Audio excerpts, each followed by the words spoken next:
Hey, Jonathan, thanks very much for meeting with me this morning. The marketing team is going ahead and putting together a number of slides as we go to market. Of course, big data is a huge topic within the data platform services team here at Velosio. And of course, some of the statistics they've gathered, from and along with Microsoft is 91% of global executives say that data is integral to their digital transformation. As they move from on-premise solutions to the cloud, it's absolutely critical that they sort of gather and have a data strategy. And of course, 80% are struggling as they mature that strategy, right? In terms of not just the gathering of the data, but then also the analytics against it. And then, there's age-old problem of having data in different silos across the organization. Different business applications that kind of spring up in different groups. And of course, you end up without one version, of the truth. And so that's critical as organizations go ahead and address that. When we talk about it now and sort of the volume of data that comes about and sort of what is happening in the market, we have structured data, which is kind of the older style structured data coming from accounting systems and CRM systems and whatnot. But then also now you have this plethora of unstructured data that is coming into play, coming from a variety of different sources. So, what is it that you're seeing in terms of the aggregation of data there? Yeah, thanks, Eric. That's a great point, is that you got these two different worlds kind of coming together. They could be clashing if you don't take care of it correctly. The structured data side, you could say, is the data warehousing. Unstructured data is now where a lot of data engineers and data scientists are familiar and using data lakes. So if you're unstructured, you might use audio, video, imaging. You may want to do statistics on emails, and it may not fit so easily in your structured data. Maybe you want to know something that happened in a meeting without watching the whole meeting. You could use some machine learning on that to extract the whole transcription and pull out some key phrases that you care about and who was there and for how long. All that can be tied back to the structured data that you do have in an ERP and a CRM.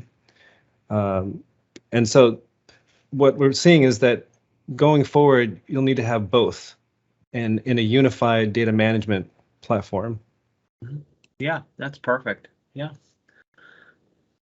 So in this, type of structure, and this is a very simple kind of architecture here. And of course, as we present, there's a whole series of different technologies, that we go ahead and present. But the whole idea is to gain insight from that data.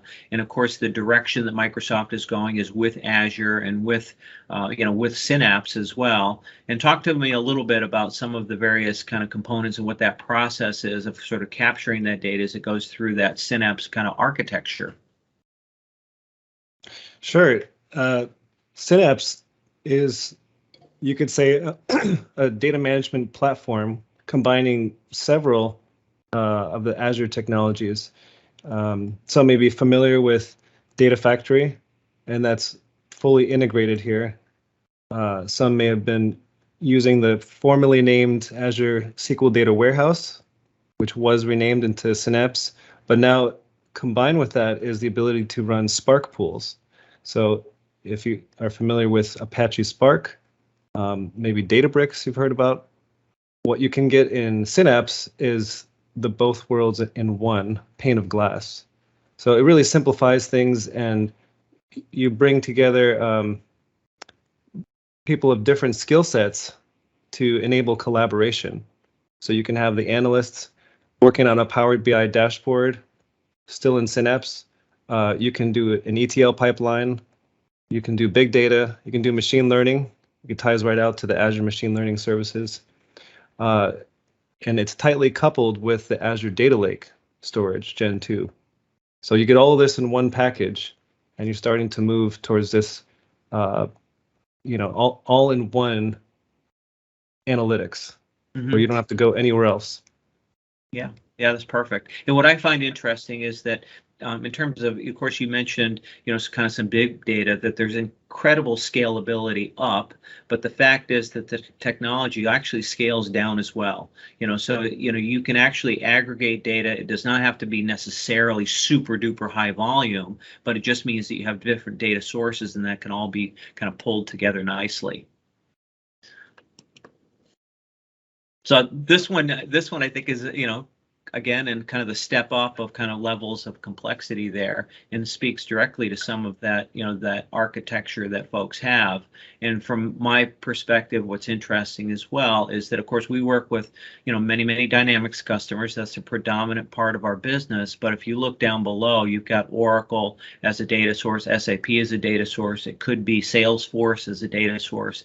And the key is that with this technology, regardless of what your business application is, you can bring that in to a common data model, bring it into a common storage environment, and then then the magic happens, and that's where you come into play.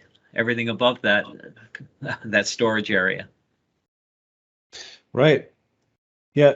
As you can see on the far left, where Synapse helps is that you have the big data processing with the data warehousing and the ETL, or data integration, and that sends it right over to linked services such as Power BI for your analytics. You want to kind of get the pulse of the business and see what's going on in your data that's financial, sales, customer, and you can link it right up to your customer insights, field service.